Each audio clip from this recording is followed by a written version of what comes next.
Moscow अब Ukraine के कुछ इलाकों पर जल्द से जल्द पूरा कंट्रोल चाहता है। उनका फोकस खार्किव के नीचे और खेरसान तक दक्षिण पूर्वी यूक्रेन में है। इसलिए रूस की सेना यूक्रेन के कुछ क्षेत्रों में भीषण बमबारी कर रही है। आइए मैप के जरिए इसको समझने की कोशिश करते हैं। ये वो इलाके हैं जो रूस से काफी सटे हुए हैं। जैसा मैं कह रहा हूं बार बार, दक्षिण पूर्वी यूक्रेन है, रूस से लेकर काला सागर तक, यानी गर्म पानी का सागर जहां पर भी दिखेगा वहां पर रूस का फोकस है। आप देखिए मेरिटोपोल, मारियुपोल, डोनियत्स्क, लुहांस्क, खार्किव, यहां पर जबरदस्त बमबारी हो रही है। खेरसान पर वो कब्जा कर चुका है, वहां पर हट नहीं रहा। ओडेसा तक जाएगा कि नहीं ये पता नहीं, लेकिन मारियुपोल पर अब उसने कब्जा कर लिया है।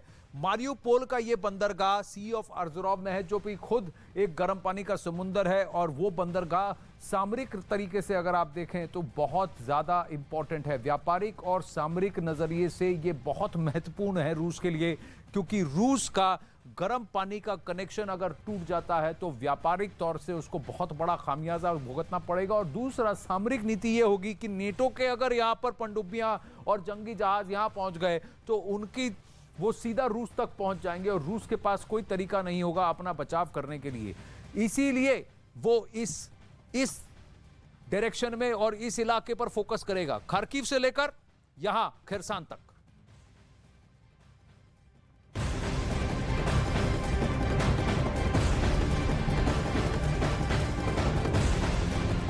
इस वक्त की बड़ी खबर, रूस यूक्रेन पर लगातार बमबारी कर रहा है। मिकोलाइव में रूसी बमबारी का वीडियो सामने आया है, जिसमें रूस की मिसाइलें रिहायशी इलाकों पर लगातार बमबारी कर रही हैं। मिकोलाइव भी इसी दक्षिण पूर्वी यूक्रेन में स्थित है।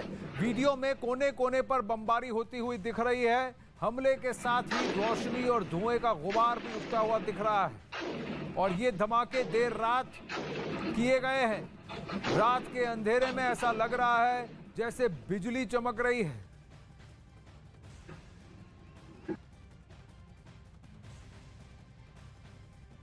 रूस और यूक्रेन की जंग में नया टर्निंग पॉइंट भी आने वाला है, क्योंकि जेलेंस्की को अमेरिका के जिन फाइटर विमानों का इंतजार था वो फाइटर विमान गुपचुप तरीके से यूक्रेन पहुंच गए हैं। इन विमानों को पुतिन की सेना की नजर से छिपाने के लिए अलग अलग हिस्सों में यूक्रेन पहुंचाया गया है। अब ये विमान असेंबल होने के बाद अगले कुछ घंटों में उड़ान भरने के लिए तैयार हो जाएंगे।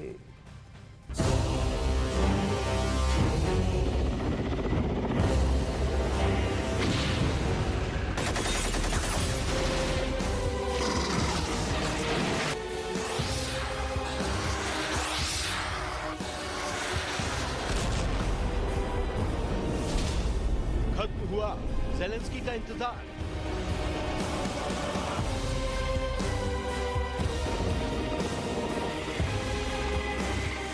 अब महायुद्ध में आर या पार।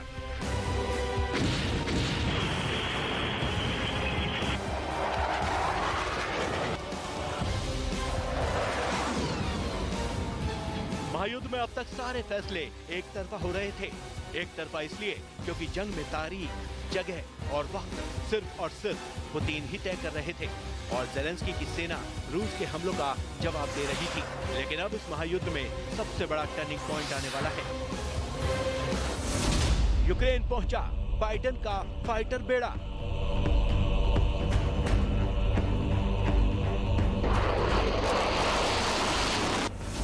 गुप्त रास्ते से पहुंचाए गए फाइटर जेट।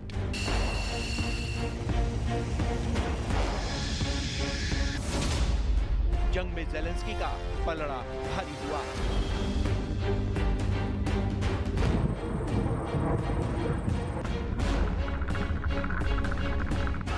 पिछले कई हफ्तों से ज़ेलेंस्की अमेरिका और नेटो देशों से फाइटर विमानों की डिमांड कर रहे थे। हाथ जोड़कर मिन्नतें कर रहे थे कि बाइडेन उन तक किसी भी तरह से फाइटर विमान पहुंचा दे, ताकि वो पुतिन की सेना को जंग में मजा चखा सके।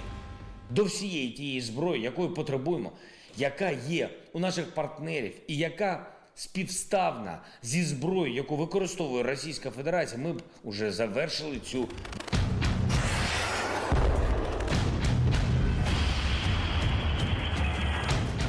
ज़ेलेंस्की की ये डिमांड अब पूरी हो चुकी है, क्योंकि अमेरिका ने दावा किया है कि उसने यूक्रेनी राष्ट्रपति की डिमांड पर फाइटर विमानों का एक बड़ा बेड़ा यूक्रेन पहुंचा दिया है। अमेरिकी रक्षा मंत्रालय पेंटागन के प्रवक्ता जॉन कर्बी ने कहा, यूक्रेन को अतिरिक्त एयरक्राफ्ट मुहैया करा दिए गए हैं। इसके अलावा एयरक्राफ्ट के कई पार्ट भी दिए गए हैं। उससे उन्हें आसमान में ज्यादा से ज्यादा एयरक्राफ्ट तैनात करने में मदद मिलेगी। हालांकि अमेरिका ने यह खुलासा नहीं किया कि उसने यूक्रेन को कौन से फाइटर विमान दिए और कितनी संख्या में दिए। यही नहीं, अमेरिका ने यह भी नहीं बताया कि उसने यूक्रेन तक फाइटर विमानों का बेड़ा किस रास्ते से पहुंचाया। हालांकि ये भी कहा जा रहा है कि फाइटर विमानों का बेड़ा कंसाइनमेंट की तरह यूक्रेन में पहुंचाया गया। मतलब ये कि फाइटर विमानों को डिसेंबल कर यानी कि अलग अलग करके उसे अलग अलग हिस्सों में यूक्रेन पहुंचाया गया, जिससे रूस को इसकी भनक तक नहीं लगी।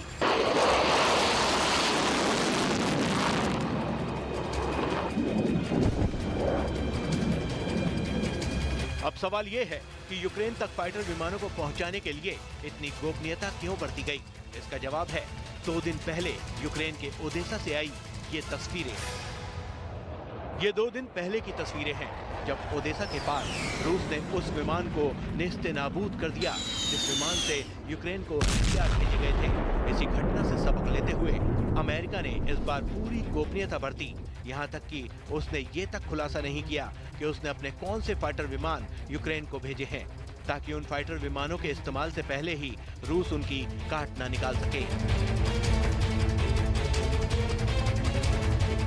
करीब 2 महीने से जारी महाजंग में रूस के हवाई हमले सबसे ज्यादा असरदार साबित हुए हैं। युद्ध की शुरुआत में रूस ने फाइटर विमानों का पूरा बेड़ा यूक्रेन के आसमान में उतार दिया और देखते ही देखते यूक्रेन के शहर एक एक कर धुआं हो गए।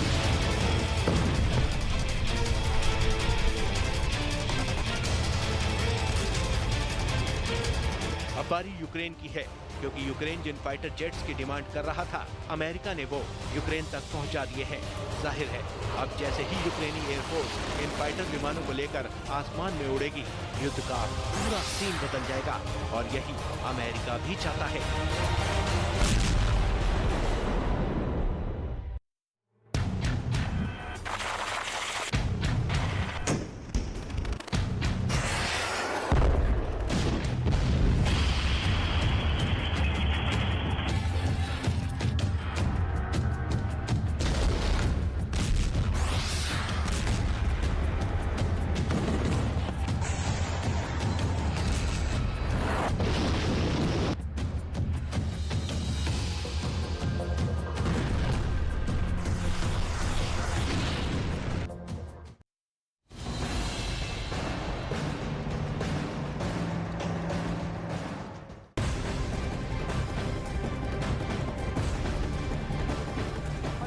बड़ी खबर आपको बता दें, मारिउपोल शहर को लेकर इस वक्त बहुत बड़ी खबर सामने आ रही है। रूस ने मारिउपोल शहर पर पूरी तरह से कब्जे का दावा किया है। पिछले कई दिनों से मारिउपोल शहर में भीषण युद्ध चल रहा है और अब युद्ध के 57वें दिन रूस ने मारिउपोल शहर पर पूरी तरह से कब्जा कर लिया है और ये बड़ा दावा रूसी सेना करती हुई नजर आ रही है कि इस शहर पर हमले करने के साथ ही अब रूस की सेना का कब्जा यहां पर हो चुका है।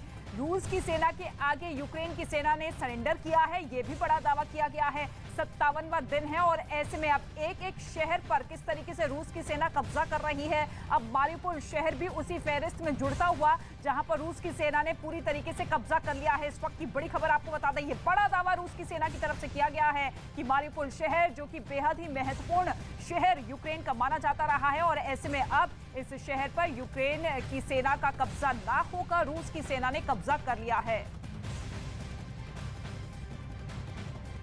और रूस के राष्ट्रपति व्लादिमीर पुतिन के खासम खास रमजान कादिरोव अपने आप में एक प्लान मशीनरी है। वो कब क्या करते हैं इसका पता या तो सिर्फ उन्हें होता है या फिर रूस के राष्ट्रपति को। इस बार भी कुछ ऐसा ही हुआ है। रमजान कादिरोव ने रूस की बर्बरता पर पर्दा डालने की एक ऐसी साजिश रची है जिसके चक्कर में यूक्रेन फंसता नजर आ रहा है। क्या है रमजान कादिरोव की नई प्लानिंग, आपको दिखाते हैं इस रिपोर्ट।